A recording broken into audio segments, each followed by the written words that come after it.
Hello and welcome back to Red Gaming Tech for yet more of your daily gaming news here on the 1st of November with myself, Amata. Today I am bringing you some news from the Xbox One as Microsoft has put up a privacy statement blog addressing the Xbox One and Kinect data capture, which of course has been the topic of much heated discussion and concern since the Xbox One was first revealed. Now, Microsoft's Albert Pinello has discussed this several times in an attempt to cool fears over people's personal data being sold or sent to third-party companies and advertisers. So this may be treading over ground that some of you have heard before, but this is an official statement blog which basically lays down how exactly the Kinect will capture data and what it will do with that data once it has been captured. So hopefully this will put some of your concerns to rest regarding this, or perhaps not, we shall see.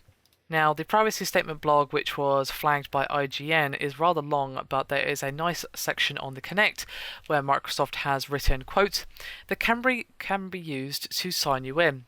To do so, it measures distances between key points on your face to create a numeric value that represents only you. No one could look at those numbers and know they represent you. This authentication information stays on the console and is not shared with anyone." They then stress that Kinect data exists as a very long set of numbers, and those numbers are apparently deleted after you exit your current play session and then regenerated the next time you play.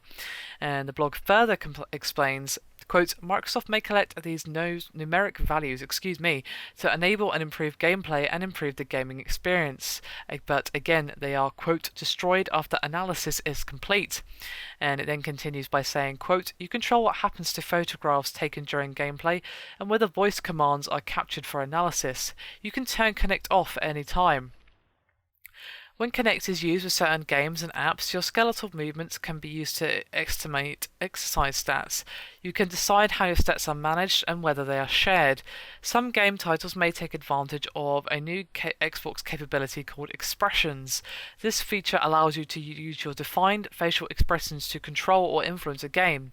This data does not identify you, stays on the console, and is destroyed once your session ends. Then there is a further line further along in the post which does cover personal information such as profiles and of course your very sensitive information regarding your bank details. And it does read, quote, "Except as described in this privacy statement, we won't disclose your personal information to a third party without your consent."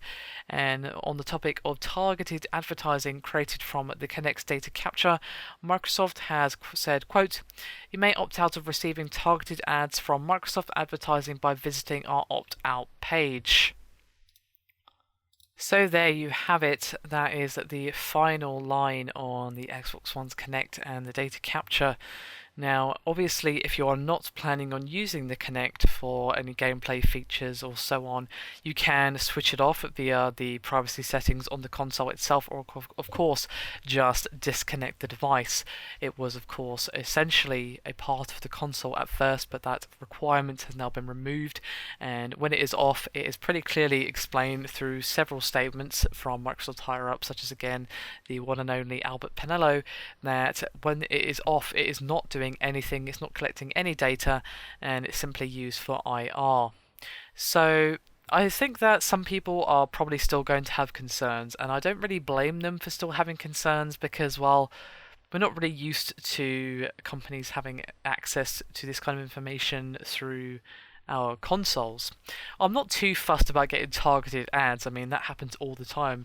When you go onto Facebook, for example, if I click like on a certain type of page, or if I click like on, let's say, a load of metal bands pages, which I do because I'm a fan of metal music, then I'm going to get ads directed towards that particular style of music and the fact that I like anime and things like that. So it's not exactly anything new to be getting targeted ads, but I don't think that was really people's concern. I think the main concern for a lot of people was, what is going to happen to my personal information?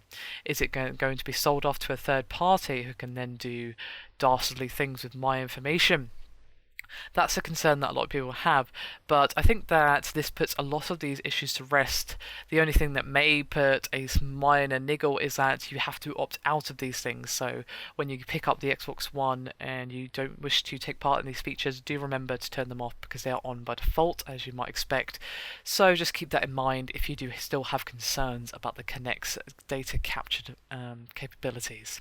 Still, hopefully that's the last we've heard of this. This has been a topic that has been talked about a lot ever since the Xbox One was revealed, but with the posting of this official statement, hopefully that will make it very clear how this actually works, and maybe we won't hear any more official statements. There'll be no more changes. This will just be the last thing we hear. Whether or not people are okay with it, it kind of comes down to the person, and that's fine. But hopefully this is just done and dusted, and we can just accept this as a part of the Kinect, either use it or don't, and then just move on. Anyway, that is me done for this video. Hope you've enjoyed it. Thank you very much for watching, and I'll see you next time.